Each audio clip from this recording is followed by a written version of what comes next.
Hi all, assistant director industries and commerce ഈ പരീക്ഷയ്ക്കുള്ള നോട്ടിഫിക്കേഷനൊക്കെ വന്നിരിക്കുകയാണ്. ഇപ്പോൾ അപ്ലൈ ചെയ്യാൻ പറ്റിയ സമയമാണ്. എല്ലാ ബിടെക് ബ്രാഞ്ചുകാർക്കും അപ്ലൈ ചെയ്യാൻ പറ്റിയ ഒരു പരീക്ഷയാണ് ഈ പറഞ്ഞ assistant director industries and commerce എന്ന പരീക്ഷ അല്ലേ. അപ്പോൾ നല്ല ഒരു തസ്തികയിലേക്കാണ്, മികച്ച സാലറി സ്കെയിലുള്ള, വളരെ ഉയർന്ന സാലറി സ്കെയിലുള്ള ഒരു തസ്തിക തന്നെയാണ് വ്യവസായ വാണിജ്യ വകുപ്പിലെ അസിസ്റ്റന്റ് ഡയറക്ടർ നിയമനം എന്നുള്ളത്. എല്ലാ ബിടെക് ബ്രാഞ്ചുകാർക്കും അതോടൊപ്പം തന്നെ MBA-കാർക്കും ഇതിന് അപ്ലൈ ചെയ്യാൻ പറ്റും. അപ്പോൾ തൊട്ട് മുമ്പ് നടന്ന പരീക്ഷയുടെ ചില ചോദ്യങ്ങൾ നമുക്ക് ഈ ഒരു വീഡിയോയിൽ ഡിസ്കസ് ചെയ്യാം. പ്രത്യേകിച്ച് മെക്കാനിക്കൽ സെക്ഷനിലുള്ള ചോദ്യങ്ങളാണ് നമ്മളിവിടെ കഴിഞ്ഞ തവണത്തെ പരീക്ഷയിൽ മെക്കാനിക്കൽ വിഭാഗത്തിൽ നിന്ന് ചോദിച്ച ചോദ്യങ്ങളാണ് നമ്മളിവിടെ ഡിസ്കസ് ചെയ്യുന്നത്. വിവിധ ബ്രാഞ്ചുകളിലെ പാഠഭാഗങ്ങൾ നമുക്ക് ഈ പരീക്ഷയ്ക്കായിട്ട് പഠിക്കേണ്ടതുണ്ട് എന്നുള്ളത് നിങ്ങൾക്ക് അറിയാമല്ലോ അല്ലേ. Civil, mechanical, electrical, electronics, computer science, agricultural engineering ഉൾപ്പെടെയുള്ള കാര്യങ്ങൾ നമുക്ക് ഇതിനകത്ത് പഠിക്കേണ്ടതായിട്ടുണ്ട് കേട്ടോ. അപ്പോൾ നമുക്ക് ആദ്യത്തെ ചോദ്യത്തിലേക്ക് പോകാം. മെക്കാനിക്കൽ സെക്ഷനിലെ ചോദ്യമാണ് നമ്മളിവിടെ ഡിസ്കസ് ചെയ്യുന്നത് എന്നുള്ളത് ഓർക്കുക. ഫസ്റ്റ് ക്വസ്റ്റ്യൻ, മറ്റ് സെക്ഷനുകളിലെ ചോദ്യങ്ങളും വൈകാതെ ചാനലിൽ അപ്ലോഡ് ചെയ്യുന്നതാണ്. ചാനൽ സബ്സ്ക്രൈബ് ചെയ്യുക. ഓക്കെ. അപ്പോൾ first question, for which of the following Pelton turbine is suitable? Pelton turbine ഇതിനകത്ത് ഏതാണ് സ്യൂട്ടബിൾ ആയിട്ടുള്ളതെന്നാണ്. അപ്പോൾ ഈ ചോദ്യങ്ങൾ കാണുമ്പോൾ നിങ്ങൾ മനസ്സിലാക്കുക ഏത് ലെവലിലാണ് ചോദ്യങ്ങൾ വരാൻ സാധ്യതയുള്ളത് എന്നുള്ള കാര്യം മനസ്സിലാക്കുക. പ്രത്യേകിച്ചും മറ്റ് ബ്രാഞ്ചുകളൊക്കെ പഠിച്ച ഒരാൾക്ക്, അപ്പോൾ കമ്പ്യൂട്ടർ സയൻസ് പഠിച്ച ഒരാൾ ഇതിനു വേണ്ടി പ്രിപ്പയർ ചെയ്യുകയാണെങ്കിൽ അവരെ സംബന്ധിച്ച് ഈ ചോദ്യമൊക്കെ വളരെ ബുദ്ധിമുട്ടുള്ളതായിട്ട് തോന്നാം. പക്ഷേ നമ്മൾ നേരത്തെ പ്രിപ്പയർ ചെയ്ത് കഴിഞ്ഞാൽ ഈ ചോദ്യമൊക്കെ വളരെ ബേസിക് ആയിട്ടുള്ള ക്വസ്റ്റ്യൻ ആണെന്ന് നമുക്ക് പിടികിട്ടും. ഒരുപാട് ഡീപ്പായിട്ടുള്ള കാര്യങ്ങളൊന്നും ചോദിക്കാറില്ല. കാരണം ഇങ്ങനെ വിവിധ ബ്രാഞ്ചുകളുടെ പാഠഭാഗങ്ങൾ പഠിക്കാനുള്ള പരീക്ഷകളിൽ ഡീപ്പായിട്ടുള്ള ചോദ്യങ്ങൾ ചോദിക്കാറില്ല. പക്ഷേ എല്ലാത്തിനും കൃത്യമായിട്ടുള്ള ബേസിക് നോളജ് നമുക്ക് ഉണ്ടായിരിക്കണം. അതും ഒരുപാട് സ്ഥലങ്ങളിൽ നിന്ന്, വിശാലമായിട്ടുള്ള സിലബസിൽ നിന്ന് എവിടെ നിന്ന് വേണമെങ്കിലും ചോദ്യങ്ങൾ വരികയും ചെയ്യാം കേട്ടോ. അപ്പോൾ I+ ഈ പരീക്ഷയ്ക്കായിട്ട് ഇന്റൻസീവ് ആയിട്ടുള്ള കോച്ചിങ് ഒരുക്കുന്നുണ്ട്. I+ന്റെ കോഴ്സിനെ കുറിച്ച് അറിയാൻ ഈ വീഡിയോയുടെ ഡിസ്ക്രിപ്ഷനിൽ കോഴ്സിന്റെ ലിങ്ക് ഒക്കെ കൊടുത്തിട്ടുണ്ട്. അപ്പോൾ നമുക്ക് ഈ ഒരു ചോദ്യത്തിലേക്ക് വരാം. പെൽട്ടൺ ടർബൈൻ ഈ പറഞ്ഞിരിക്കുന്ന 4 ഓപ്ഷനിൽ ഏതാണെന്നുള്ളതാണ്. Low discharge and low head, medium discharge and medium head, high discharge and high head, low discharge and high head. ഏതാ അതിന്റെ കറക്റ്റ് ആയിട്ടുള്ള ആൻസർ? ഇത് ഹൈഡ്രോളിക് മെഷീൻസിൽ നിന്നുള്ളൊരു ചോദ്യമാണ്. Fluid mechanics and hydraulic machines, അതിലെ ടർബൈൻസിൽ നിന്നുള്ള ചോദ്യമാണ്. അപ്പോൾ പെൽട്ടൺ ടർബൈൻ ഒരു ഇമ്പൾസ് ടർബൈൻ ആണ് നമുക്കറിയാം. ഈ കൂട്ടത്തിൽ ഏതാണ് അതിന് യോജിച്ച സ്റ്റേറ്റ്മെന്റ് ഏതാണ്? ലോ ഡിസ്ചാർജ് ലോ ഹെഡ് ആണോ പെൽട്ടൺ ടർബൈൻ? അല്ല. മീഡിയം ഡിസ്ചാർജ് മീഡിയം ഹെഡ് ആണോ? അല്ല. ഹൈ ഡിസ്ചാർജ് ഹൈ ഹെഡ് ആണോ? അല്ല. പക്ഷേ ലോ ഡിസ്ചാർജ് ഹൈ ഹെഡ് ആണ് Pelton turbine. So option D is the right answer. ഇത് ടർബൈൻസിനെ കുറിച്ച്, പെൽട്ടൺ, കപ്ലാൻ, ഫ്രാൻസിസ് തുടങ്ങിയ ടർബൈൻസ്, അതിന്റെ ക്ലാസിഫിക്കേഷൻസ്, ഏതൊക്കെ രീതിയിൽ ക്ലാസിഫൈ ചെയ്യാം എന്നുള്ള ബേസിക് ആയിട്ടുള്ള കാര്യം പറഞ്ഞാൽ നമുക്ക് വളരെ എളുപ്പത്തിൽ ആൻസർ ചെയ്യാൻ പറ്റുന്ന ഒരു ചോദ്യം തന്നെയാണ്. എല്ലാവരും പഠിക്കുന്നതാണ്. ഹൈഡ്രോളിക് മെഷീൻസ് പഠിക്കുന്ന എല്ലാവരും ഈ ചോദ്യം പഠിക്കുന്നുണ്ടാവും. Low discharge and high head is the right answer കേട്ടോ. ഓപ്ഷൻ ഡി ആണ് ഇവിടുത്തെ റൈറ്റ് ആൻസർ ആയിട്ട് വരിക. രണ്ടാമത്തെ ചോദ്യം, logarithmic decrement is the natural algorithm of the. ഇത് എവിടെ നിന്നുള്ള ചോദ്യമാണ്? ഇത് വൈബ്രേഷൻസിൽ നിന്നുള്ള ഒരു ചോദ്യമാണ്. വൈബ്രേഷൻസിലെ ബേസിക് ആയിട്ടുള്ള കാര്യം തന്നെയാണ്.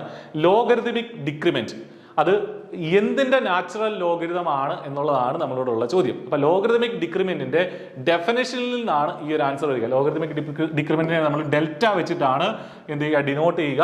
അപ്പൊ അതിനകത്ത് ഡാമ്പിംഗ് ഫാക്ടർ ആണോ, ഡാമ്പിംഗ് ഫാക്ടറിന്റെ നാച്ചുറൽ അൽഗോരിതം ആണോ, അതോ ആംപ്ലിറ്റ്യൂഡ് റിഡക്ഷൻ ഫാക്ടറിന്റെ നാച്ചുറൽ അൽഗോരിതം ആണോ, വേർളിംഗ് സ്പീഡിന്റെ നാച്ചുറൽ അൽഗോരിതം ആണോ, ഡൈനാമിക് മാഗ്നിഫയറിന്റെ നാച്ചുറൽ അൽഗോരിതം ആണോ എന്നുള്ളതാണ് ചോദ്യം. ഇത് ലോഗരിതമിക് ഡിക്രിമെന്റ് ഡെൽറ്റയുടെ എന്താണ് ഡെഫിനിഷൻ പഠിക്കുമ്പോൾ തന്നെ നമ്മൾ പഠിക്കുന്നതാണ്. ആൻസർ വരുന്ന ആംപ്ലിറ്റ്യൂഡ് റിഡക്ഷൻ ഫാക്ടർ എന്ന് പറഞ്ഞാൽ 2 ആംപ്ലിറ്റ്യൂഡുള്ള വൈബ്രേഷൻ, ആ വേവ്സിലെ 2 ആംപ്ലിറ്റ്യൂഡിന്റെ ഇടയിലുള്ള ആ ഒരു അതിന്റെ റേഷ്യോ ആണ്, ആംപ്ലിറ്റ്യൂഡിന്റെ ഹൈറ്റിന്റെ റേഷ്യോനെയാണ് നമ്മൾ ആംപ്ലിറ്റ്യൂഡ് റിഡക്ഷൻ ഫാക്ടർ എന്ന് പറയുന്നത്. അതിന്റെ നാച്ചുറൽ LN, അതിന്റെ നാച്ചുറൽ ലോഗരിതം ആണ് എന്തെന്ന് പറയുന്നത്? ലോഗരിതമിക് ഡിക്രിമെന്റ് എന്ന് പറയുന്നത് കേട്ടോ. അപ്പൊ ഇത് വൈബ്രേഷനുമായി ബന്ധപ്പെട്ട ഒരു ബേസിക് ആയിട്ടുള്ള ചോദ്യമാണ്. Logarithmic decrement is the natural logarithm of amplitude reduction factor. The logarithmic decrement is defined as the natural log of the ratio of the amplitudes of any 2 successive peaks കേട്ടോ. ആ ഒരു വേവില് സക്സസീവ് ആയിട്ടുള്ള 2 പീക്കുകൾ, അതാണല്ലോ ആംപ്ലിറ്റ്യൂഡിന്റെ height എന്ന് പറഞ്ഞാൽ, അതിന്റെ അത് തമ്മിലുള്ള റേഷ്യോയുടെ നാച്ചുറൽ ലോഗരിതമാണ് ലോഗരിതമിക് ഡിക്രിമെന്റ് എന്ന് പറയുന്നത് കേട്ടോ. കുറച്ച് ബുദ്ധിമുട്ടുള്ള ചോദ്യമായിട്ട് ഒരു പക്ഷേ നമുക്ക് തോന്നിയേക്കാം, പക്ഷേ ബേസിക് ആയിട്ട് പഠിക്കുന്ന കാര്യം തന്നെയാണ്. മൂന്നാമത്തെ ചോദ്യം, basically forging involves which of the following operation? Simple ആയിട്ടൊരു ചോദ്യമാണ്. ഫോർജിങ്ങിലുള്ള ഓപ്പറേഷൻസ് ഏതൊക്കെയാണുള്ളത്? ഫോർജിങ് ഒരു മാനുഫാക്ചറിങ് പ്രോസസ്സാണ് നമുക്കറിയാം. മാനുഫാക്ചറിങ് പ്രോസസ്സ് നമുക്ക് സിലബസിൽ പഠിക്കാനുണ്ട്. ഫോർജിങ്ങിന്റെ കാര്യങ്ങൾ drawing, upsetting, squeezing, all of these. ഏതാ അതിന്റെ കറക്റ്റ് ആൻസർ? സംശയമൊന്നുമില്ല, ഓൾ ഓഫ് ദീസ്. ഡ്രോയിങ്ങും അപ്സെറ്റിങ്ങും സ്ക്വീസിങ്ങും ഒക്കെ എന്താണ്? ഫോർജിങ് ഓപ്പറേഷൻസിൽ പെടുന്നതാണ് കേട്ടോ. അപ്പോൾ ഓൾ ഓഫ് ദീസ് ആണ് ഇതിന്റെ ആൻസർ വരിക. Option D, all of these is the right answer. നാലാമത്തെ ചോദ്യം, the material removal rate in electrochemical machining is proportional to the electrochemical machining, വീണ്ടും മാനുഫാക്ചറിംഗ് പ്രോസസ്സ് എന്നുള്ള ഒരു ചോദ്യമാണ്. സിലബസിൽ ജസ്റ്റ് ഒരു വരിയെ പറഞ്ഞിട്ടുള്ള ഇലക്ട്രോ കെമിക്കൽ മെഷീനിങ് എന്ന്. പക്ഷേ അതിലൊരു ചോദ്യം വന്നു, 100-ലൊരു ചോദ്യം അതിൽ നിന്നായിരുന്നു. Current settings, temperature of the electrolyte, both of these, none of these. ഏതാ അതിന്റെ കറക്റ്റ് ആൻസർ? 2 ഓപ്ഷനേ ഉള്ളൂ ആക്ച്വലി, അല്ലേ? എയും ബിയും മാത്രമേ ഉള്ളൂ, സിയും ഡിയും അതിന്റെ കോമ്പിനേഷൻസ് ആണ്. അപ്പോൾ ഇലക്ട്രോ കെമിക്കൽ മെഷീനിങ്ങിൽ മെറ്റീരിയൽ റിമൂവൽ റേറ്റ് എന്തുമായി ബന്ധപ്പെട്ടിരിക്കുന്നു എന്നുള്ളതാണ്, അല്ലെങ്കിൽ എന്തുമായി പ്രപ്പോർഷണൽ ആണ്, ഏതിന് പ്രപ്പോർഷണൽ ആണെന്നുള്ളതാണ്. ടെമ്പറേച്ചർ ഓഫ് ദി ഇലക്ട്രോലൈറ്റ് ആണോ, കറണ്ട് സെറ്റിംഗ്സിലാണോ? അപ്പോൾ ഇലക്ട്രോലൈറ്റിന്റെ ടെമ്പറേച്ചറിന് ഇലക്ട്രോ കെമിക്കൽ മെഷീനിങ്ങിൽ ഈ മെറ്റീരിയൽ റിമൂവൽ റേറ്റിൽ എന്തെങ്കിലും ബന്ധമുള്ളതായിട്ട് നമുക്ക് അറിയില്ല. ഇവിടെ ആൻസർ വരുന്നത് കറണ്ടുമായി ബന്ധപ്പെട്ട എന്തോ ഒരു പ്രോപ്പർട്ടിയിലാണ്, അതുമായിട്ട് പ്രപ്പോർഷനിലാണ് ഈ മെറ്റീരിയൽ റിമൂവൽ റേറ്റ് എന്നുള്ളതാണ്, അല്ലേ? അപ്പോൾ ആൻസർ വരുന്നത് ഓപ്ഷൻ എ, കറണ്ട് സെറ്റിംഗ്സ് ആണ് കേട്ടോ. കറണ്ട് സെറ്റിംഗ്സ് ആണ്. The penetration rate of the tool is proportional to the current density. അപ്പൊ കറണ്ട് ഡെൻസിറ്റിയുമായിട്ട് ഡയറക്ട്ലി പ്രപ്പോർഷനിലാണ് എന്തെന്ന് പറയുന്നത്, നമ്മുടെ ഒരു ഇലക്ട്രോ കെമിക്കൽ മെഷീനിങ്ങിലെ മെറ്റീരിയൽ റിമൂവൽ റേറ്റ് എന്ന് പറയുന്നത് കേട്ടോ. അപ്പൊ ടൂളിന്റെ പെനിട്രേഷൻ റേറ്റ് ഈ പറഞ്ഞ എന്തിന് പ്രപ്പോർഷനിലാണ്? കറണ്ട് ഡെൻസിറ്റിക്ക് പ്രപ്പോർഷനിലാണ്. അതുകൊണ്ടാണ് അവിടെ കറണ്ട് സെറ്റിംഗ്സ് എന്നുള്ള ആൻസർ അവിടെ വരുന്നത്. 5ാമത്തെ ചോദ്യത്തിലേക്ക് പോയാൽ, which law of thermodynamics distinguishes between reversible and irreversible physical processes? അപ്പോൾ റിവേഴ്സിബിൾ പ്രോസസ്സ്, ഇറിവേഴ്സിബിൾ പ്രോസസ്സ് എന്നൊക്കെ തെർമോഡൈനാമിക്സ് വളരെ കോമൺ ആയിട്ട് നമ്മൾ പറയുന്ന കാര്യങ്ങളാണ്. തെർമോഡൈനാമിക്സ് കുറച്ച് ലോസ് ഉണ്ട്, അല്ലേ? 0th law, first law, second law, third law ഒക്കെ ഉണ്ട്. അപ്പോൾ അതിൽ ഏതാണ് ഈ റിവേഴ്സിബിൾ ഇറിവേഴ്സിബിൾ പ്രോസസ്സുമായിട്ട് ബന്ധപ്പെട്ടിരിക്കുന്നത് എന്നുള്ളതാണ് നമ്മളോടുള്ള ചോദ്യം. 0th ലോ ആണോ, ഫസ്റ്റ് ലോ ആണോ, സെക്കൻഡ് ലോ ആണോ, തേർഡ് ലോ ആണോ? ഏതാണ്? 0th ലോ എന്താ പറയുന്നത്? 0th ലോ മറ്റേ ടെമ്പറേച്ചറുമായി ബന്ധപ്പെട്ട കാര്യങ്ങളാണ്, അല്ലേ? ഫസ്റ്റ് ലോ പറയുന്നത് അതല്ല. ദെൻ സെക്കൻഡ് ലോ എന്താ പറയുക? സെക്കൻഡ് ലോയ്ക്ക് 2 സ്റ്റേറ്റ്മെന്റ് ഉണ്ട്, Clausius statement, Kelvin Planck statement. അപ്പോൾ നമുക്കറിയാം ആ ഒരു ഫ്ലോ ചാർട്ടൊക്കെ നമ്മുടെ മനസ്സിലേക്ക് വരണം. ആ ഒരു ഹീറ്റ് എഞ്ചിനും ആ ഒരു സിങ്കും അതേപോലെ സോഴ്സും സെൻട്രലിലുള്ള ആ ഒരു എഞ്ചിനും. അപ്പോൾ ആ ഒരു ഫ്ലോ ചാർട്ട് നമ്മുടെ മനസ്സിലേക്ക് വന്നാൽ നമുക്ക് മനസ്സിലാവും അതാണ് എന്തെന്ന് പറയുന്നത് റിവേഴ്സിബിൾ പ്രോസസ്സും ഇറിവേഴ്സിബിൾ പ്രോസസ്സും തമ്മിലുള്ള വ്യത്യാസം തരുന്നത് സെക്കൻഡ് ലോ ഓഫ് തെർമോഡൈനാമിക്സ് ആണ്. So option C, second law of thermodynamics is the right answer. Third law എന്തായാലും വരില്ല, എൻട്രോപ്പിയുമായി ബന്ധപ്പെട്ടാണ് തേർഡ് ലോ ഇരിക്കുന്നത്. അപ്പോൾ ഇവിടെ ആൻസർ വരുന്നത് സെക്കൻഡ് ലോ ഓഫ് തെർമോഡൈനാമിക്സ് കേട്ടോ. റിവേഴ്സിബിൾ ഇറിവേഴ്സിബിൾ പ്രോസസ്സുമായി ബന്ധപ്പെട്ട് നിൽക്കുന്നത് സെക്കൻഡ് ലോ ഓഫ് തെർമോഡൈനാമിക്സ് ആണ്. ഇത് ബേസിക് ആയിട്ട് തെർമോഡൈനാമിക്സിൽ നിന്നുള്ള ബേസിക് ആയിട്ടൊരു ചോദ്യമാണ്. 6ാമത്തെ ചോദ്യത്തിലേക്ക് വന്നാൽ, which cycle is used for steam power plant? Simple ആയിട്ടൊരു ചോദ്യമാണ്, അല്ലേ? ഏതാണ് സ്റ്റീം പവർ പ്ലാന്റിൽ യൂസ് ചെയ്യുന്ന സൈക്കിൾ? ഏതാണ്? റാങ്കൈൻ സൈക്കിൾ ആണോ, കാർനോട്ട് സൈക്കിൾ ആണോ, ബ്രൈറ്റൺ സൈക്കിൾ ആണോ, ഓട്ടോ സൈക്കിൾ ആണോ? ഓട്ടോ സൈക്കിൾ അല്ല, നമുക്കൊരു ഐസി എഞ്ചിൽ യൂസ് ചെയ്യുന്നതാണ്. ബ്രൈറ്റൺ സൈക്കിൾ ആണോ? അത് ഏതിലാണ് യൂസ് ചെയ്യുന്നത്? സ്റ്റീം ടർബൈനിലാണോ? കാർനോട്ട് സൈക്കിൾ ആണോ? അല്ല, കാർനോട്ട് സൈക്കിൾ ഒരു തിയറിറ്റിക്കൽ സൈക്കിളാണ്, നമുക്കറിയാം. അപ്പോൾ ഇവിടെ ആൻസർ വരുന്നത് റങ്കൈൻ സൈക്കിളാണ്. ഇത് സിമ്പിൾ ആയ ഒരു ചോദ്യമാണ്. സ്റ്റീം പവർ പ്ലാന്റുമായി ബന്ധപ്പെട്ട് നമ്മൾ എപ്പോഴും പഠിക്കുന്നതാണ്. റങ്കൈൻ സൈക്കിളാണ് ആൻസർ ആയിട്ട് വരിക.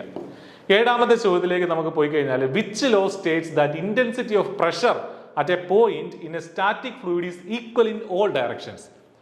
ഫ്ലൂയിഡ് മെക്കാനിക്സിൽ നിന്ന് ഏറ്റവും ബേസിക് ആയിട്ട്, ഫ്ലൂയിഡ് മെക്കാനിക്സ് പഠിച്ചു തുടങ്ങുന്ന ഒരു ഉദ്യോഗാർത്ഥി പഠിക്കുന്ന ഏറ്റവും ബേസിക് ആയിട്ടുള്ള ഒരു ചോദ്യം ഇവിടെ കൊടുത്തിരിക്കുന്നത്. Hydrostatic law, Euler's law, Pascal's law, Avogadro's law. ഏതാണ്? ഹൈഡ്രോസ്റ്റാറ്റിക് ലോ ആണോ പറയുന്നത്? Intensity of pressure at a point in a static fluid is equal in all direction. നമ്മൾ ഒരു പർട്ടിക്കുലർ പോയിന്റിൽ ഒരു പ്രഷർ കൊടുത്താൽ അത് എല്ലാ ഡയറക്ഷനിലേക്കും ഒരേപോലെ ട്രാൻസ്മിറ്റ് ചെയ്യപ്പെടും എന്ന് പറയുന്ന ഫ്ലൂയിഡ് മെക്കാനിക്സിലെ ലോ ഏതാണ് എന്നുള്ളതാണ് ചോദ്യം. ഹൈഡ്രോളിക് പ്രസ്, ഹൈഡ്രോളിക് റാം തുടങ്ങിയൊക്കെ വർക്ക് ചെയ്യുന്നത് ഈ ലോയുടെ അടിസ്ഥാനത്തിലാണ്. ആൻസർ ഏതാണ്? പാസ്കൽസ് ലോ, അല്ലെ? Pascal's law. ഓയിലേഴ്സ് ലോയും അവഗാഡ്രോസ് ലോയും ഹൈഡ്രോസ്റ്റാറ്റിക് ലോയും ഇതല്ല പറയുന്നത്. Pascal's law is the right answer കേട്ടോ. Pascal's law is the right answer. ഇനി 8ാമത്തെ ചോദ്യത്തിലേക്ക് പോയാൽ, Bernoulli's equation is applicable when it is assumed that. അതായത് ഫ്ലൂയിഡ് മെക്കാനിക്സിലെ മറ്റൊരു ഇക്വേഷൻ ആണ്, മറ്റൊരു ലോ ആണ് എന്ന് പറയുന്നത് ബെർണോളിസ് ലോ എന്ന് പറയുന്നത്. അത് അതിന്റെ കണ്ടീഷൻസ്, ബേസിക് ആയിട്ടുള്ള കണ്ടീഷൻസ് ഏതൊക്കെയാണ് എന്നാണ് ചോദ്യം. Fluid is incompressible, flow is study and irrotational, fluid is known viscous, അതായത് ഐഡിയൽ ഫ്ലൂയിഡ് ആയിരിക്കണം. All of these. ഏതാ? ബെർണോളിസ് ഇക്വേഷൻ ഡിറൈവ് ചെയ്യാനായിട്ട് ഇതെല്ലാം എന്താണ്? അതിന്റെ കണ്ടീഷൻസ് ആണ് കേട്ടോ. ബേസിക് ആയിട്ട് നമ്മൾ പഠിക്കുന്നതാണ്. ബെർണോളിസ് ലോയുടെ കണ്ടീഷൻസ് ആണ്. ഫ്ലൂയിഡ് ഇൻകംപ്രസിബിൾ ആയിരിക്കണം, അത് സ്റ്റഡി ആയിരിക്കണം, ഇറോട്ടേഷണൽ ആയിരിക്കണം, അതേപോലെ ഐഡിയൽ ഫ്ലൂയിഡ് ആയിരിക്കണം. So answer is option D, all of these. Okay, അപ്പൊ ഇത്രയും ചോദ്യങ്ങളൊക്കെയാണ് നമ്മുടെ കഴിഞ്ഞ തവണത്തെ ഈ അസിസ്റ്റന്റ് ഡയറക്ടർ പരീക്ഷയ്ക്ക് മെക്കാനിക്കൽ ഭാഗത്തു നിന്ന് ചോദിച്ചത്. അപ്പൊ ഈ ചോദ്യങ്ങൾ കണ്ടപ്പോൾ നിങ്ങൾക്ക് എന്ത് മനസ്സിലായി? 1-2 ചോദ്യങ്ങൾ കുറച്ച് ഡിഫിക്കൽട്ടായിട്ട് തോന്നിയെങ്കിലും ബാക്കിയുള്ള ചോദ്യങ്ങളൊക്കെ ഏറ്റവും ബേസിക് ആയിട്ടുള്ള ചോദ്യങ്ങൾ തന്നെയാണ്. പക്ഷെ നമുക്ക് ആ കൺസെപ്റ്റ് അറിയണം, ആ ഭാഗങ്ങളിലൂടെ നമ്മൾ കടന്നു പോയിരിക്കണം കേട്ടോ. അപ്പൊ അതാണ് ഇത് മനസ്സിലാക്കേണ്ടത്. മറ്റ് വിഷയങ്ങളുടെ, ഈ അസിസ്റ്റന്റ് ഡയറക്ടർക്ക് ചോദിച്ചിട്ടുള്ള മറ്റ് വിഷയങ്ങളുടെ ക്വസ്റ്റ്യൻ ഡിസ്കഷനുമായി നമുക്ക് വീണ്ടും കാണാം.